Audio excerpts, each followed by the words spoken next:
is just fantastic.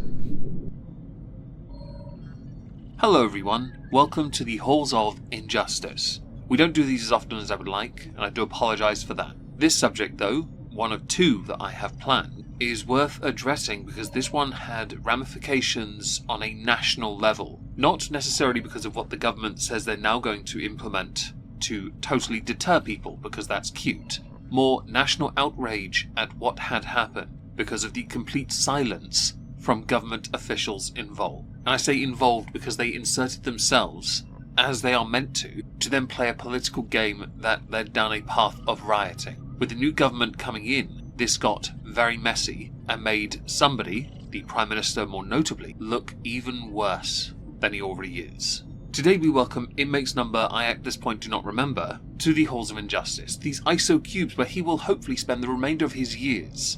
His name is Axel Muganwa Rudakubana, and yes, that is a very Welsh name, mostly consonants and a complete lacking in vowels.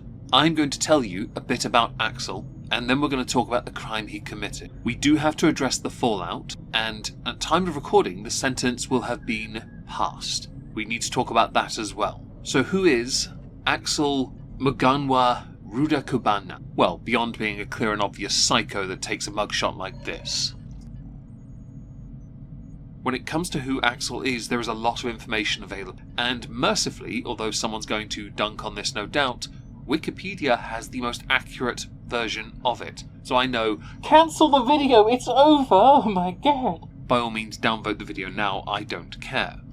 Axel was born the 7th of August 2006. He was born in Wales and is, by extension, the British people's problem as he is a British citizen. His parents are from Rwanda and they moved to the Southport area in 2013. Neighbours described him as a quiet individual. He was, at an earlier age, diagnosed with autism. He had, as he got older, developed an unhealthy obsession with graphic videos of unalives, which would include the likes of Rwanda, Adolf, and Genghis. In 2018, he featured in a BBC Children in Need promotional video dressed as the 10th Doctor. I know, he called it early. The BBC responded once his identity was made public by removing him from all their platforms, as did the company that cast him.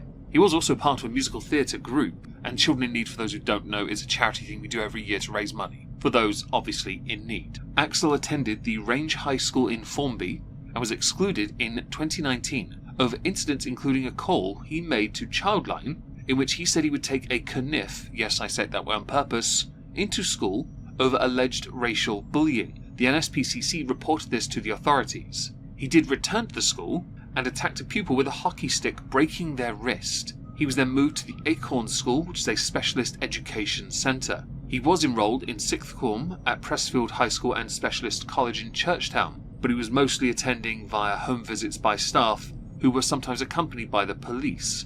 A week before the heinous crime he committed, on the 22nd of July 2024, Axel booked a taxi to go to Range High School minutes before the school broke up for the summer holidays. After a discussion with his father, he returned to the house. He also has, along with his unhealthy obsession with genocide, an unhealthy obsession with making things. This would include ricin. He has obsessions with sharp, pointy objects that I've referred to as a kniff. He has an obsession with harming people. I like watching videos of true crime stuff, yes, but I will never look willingly or knowingly at people being harmed in that way. Real stuff, not movies, it's not the same. Please don't try me. In the case of Axel, he was obsessed with it, and this could be attributed to his autism. It could explain the lack of emotional range. We'll get into that later, I'm sure. Now you know this, we now need to talk about the crime that shook a nation. I'm not even sensationalizing it, because it is legitimately what happened. For this, we go to Southport. On the 29th of July 2024, a mass stabbing targeting children occurred at a dance studio in Southport, Merseyside. 3 children were unalived in this, and 10 others were injured. 8 of those 10 were children. The attack took place at a Taylor Swift-themed yoga and dance workshop that was attended by 25 children at the Heart Space, which is a community studio. At the scene, 2 girls had passed away. 6 children were injured, 2 adults taken to hospital in critical condition, and a 3rd girl died the following day. Protesters the following day had clashed with the police. These protests went on for weeks. This led to the damage of a mosque because of what has been dubbed misinformation and fake news about the identity of the attacker. which at that time had not been made publicly available because Axel was not legally old enough. When he committed the crimes, he was still considered protectable, so he retained anonymity. But the waiver on the journalist's ability to report on it had been removed, the restrictions even, in early August of 2024, so they could cover it. Of course, by that point, there was still a lot of other things going on in the form of protesting, which Keir Starmer was too busy, the Prime Minister of the UK, dubbing all far-right nationalists. There were many people at these protests who were not far-right, but concerned parents who were angry that this event had happened. Now, Axel was actually arrested at the scene and charged with 3 counts of murder, 10 counts of attempted murder, and possession of a bladed article, along with being charged under the Biological Weapons Act of 1974 and the Terrorism Act of 2000. When I earlier mentioned misinformation, the part that makes this interesting is because he was trying to obviously get hold of ricin, and also he'd started a military study of Al-Qaeda training manuals. This is where people lent into him being Muslim. Perhaps if this information had been made available sooner, this would not have gone as far as it had. But it did, and it only got worse. It spiraled. We had Keir Starmer calling anyone that defended these protests as far-right. You had people like Nigel Farage, who had the 3rd highest voter turnout of any political party, but with nowhere near as many MPs, saying there was a clear and obvious cover-up involved in this.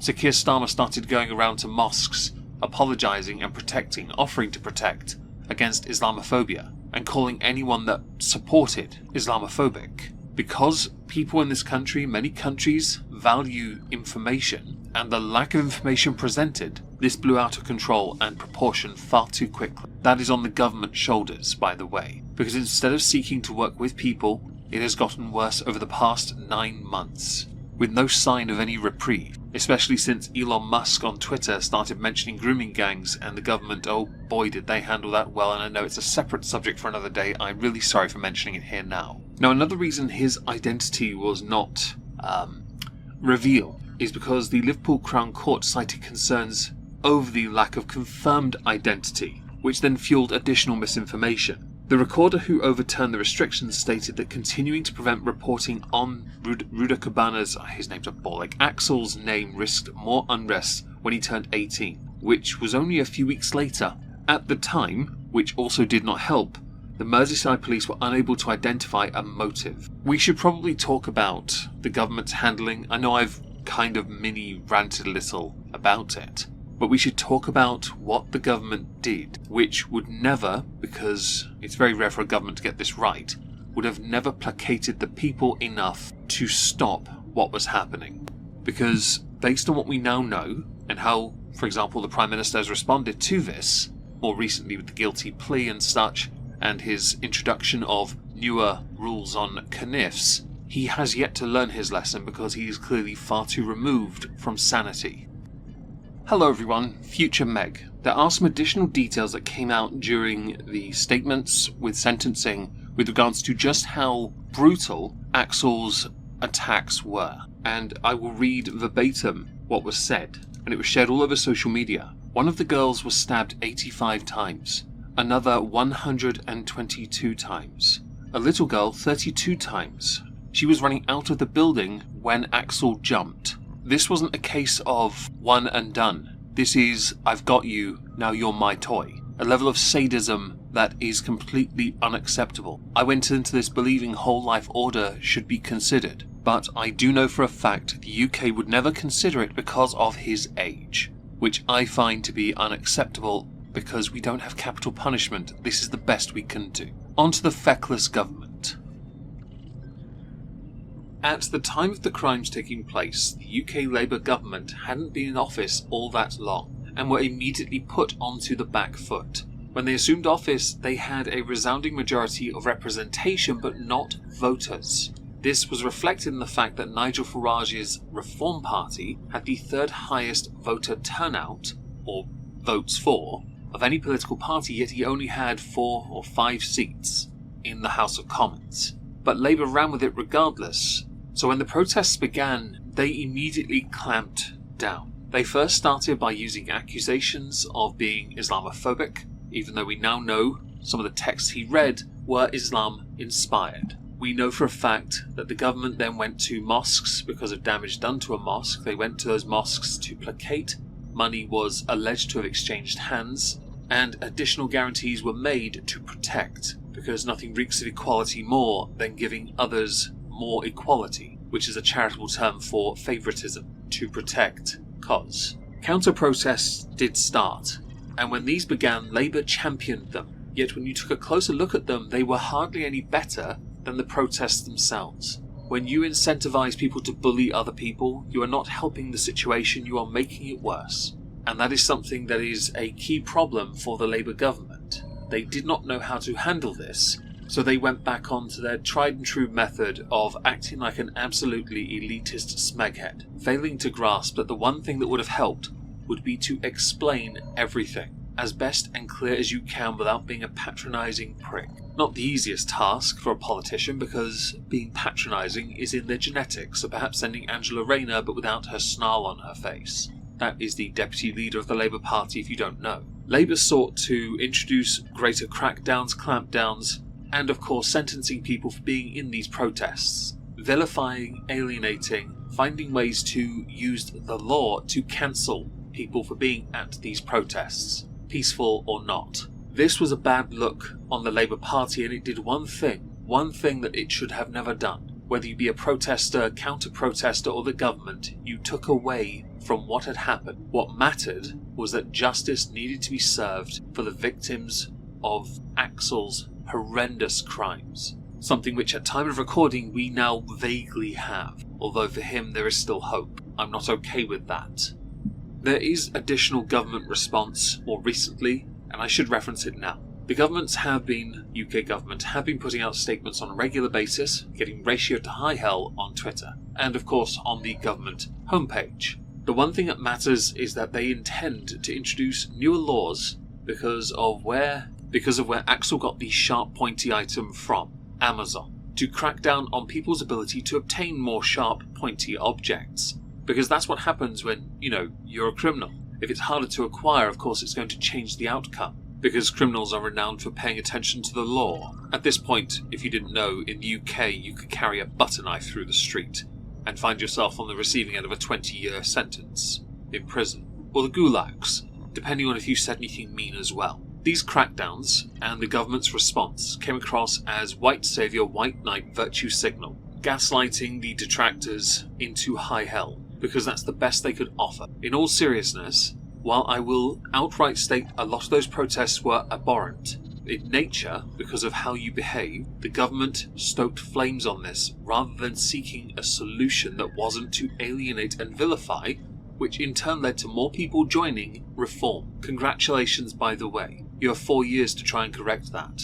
In December of 2024, on his behalf, the plea of not guilty was entered at Liverpool Crown Court via video link, or during video link. He was mute of malice, for those who don't know, which means he chose not to speak, with a 4-week trial being scheduled for January 2025. However, as the trial was about to begin on the 20th of January, he pleaded guilty to all 16 charges against him. The charges are 3 counts of murder, 10 counts of attempted murder, 1 count of possession of a knife, 1 count of ricin production, and 1 terror-related charge. Justice Goose, yes, that's a name, told Axel that a life sentence was inevitable. Now, in my country, life sentence can mean 2 types. Life with a determined end point, or whole life order. Whole life orders are incredibly rare. Because we do not do capital punishment, which some have, started touting should be brought back. No politician, though, just to be clear. Whole life order is where I would, because anything less would be too lenient.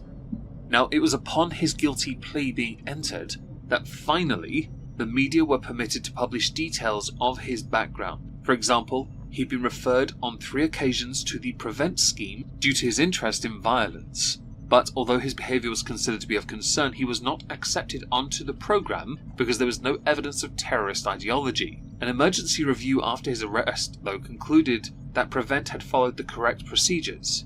Well, they dropped the ball on this one regardless. It also emerged that in 5 years preceding the attack, the police, the justice system, youth justice system, social care authorities and mental health services had been involved with him, so there were a number of warning signs. Many, in fact. Back to the discussion of sentencing, though. As far as I'm concerned, the only sentence of note that should be accepted is the one where he spends the remainder of his life in a prison cell. Anything less would give him hope and be injustice. It really would be injustice. The UK Home Secretary and resident Dolat, Yvette Cooper, announced a public inquiry stating that the victims' families needed answers about what had happened leading up to the attack. Now, we know what led up to the attack. We have the information to hand. All of it has been made public and people have done their digging. Social media is all over this. And the majority prevailing theme is Keir Starmer needs to resign because he knew too much. Keir Starmer has promised to overhaul terrorism laws to reflect the type of non-ideological unalivings characterised by individuals like Axel. We found this out during a press conference, the one where he admitted knowing more and yet still being okay, with what had happened in the rioting and the protesting. He knew what could have stopped it. I understand that he had no choice, but he was stoking the flames now. We now know he stoked those flames. Prevent itself have had a fair amount of negative attention because there's now going to be a review on the threshold at which Prevent intervenes. So with all this information to hand, today, which is Thursday the 23rd, I have been watching the BBC live feed, waiting for information, and it's been quite a long day of observing the live feed to see what is going to happen to Axel, what his sentence is going to be. It's a guaranteed life sentence of some kind, but it should be whole life. We know it won't be. We know it won't because he's too young, which I still don't care about. People can make the excuses. I still don't care. You're never going to change my mind on that.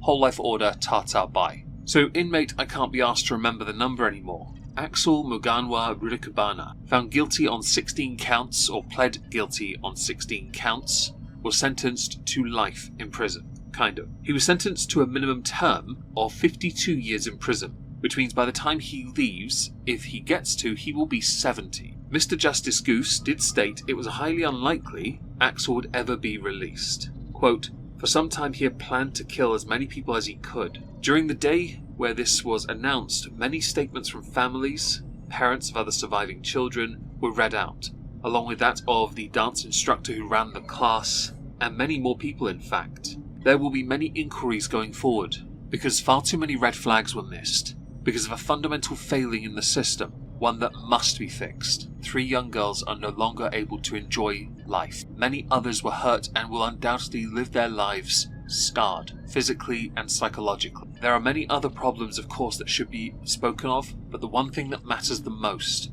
is that Axel never sees the outside of a prison ever again. Now, during this day, he tried his best not to be present for sentencing, repeatedly telling the court he felt ill and being quite unruly. He did not care. In fact, he was openly bragging about them deserving it. The full sentence for all his charges, all counts, are as follows. For counts 1 to 3 of murder, life with a minimum term of 52 years, minus 175 days he spent in custody. Screw that, remove it. On counts 4 to 11, attempted murder of children, minimum term of 18 years with the days removed, of course, for time served. 12 to 13, attempted murder, minimum term 16 years. Count 14, 18 months, which is the sharp kniff. Count 15, ricin, 12 years. And possession, count 16, of document likely to be useful to a person preparing to perform an act of terrorism, 18 months custody. Because of the 52-year term, the others are concurrent, which it says at the top there. And I don't agree in concurrent sentences, by the way, guys. Never do. Add them all up. There you go. Bosh. You are unlikely to ever get out of a prison again. And I can think of very few people who deserve to live in one of these ISO cubes for the rest of their lives. You, Axel the Feckless, you're certainly one of them. Enjoy your time. Remember, when the pocket's out, you're meant to hold it.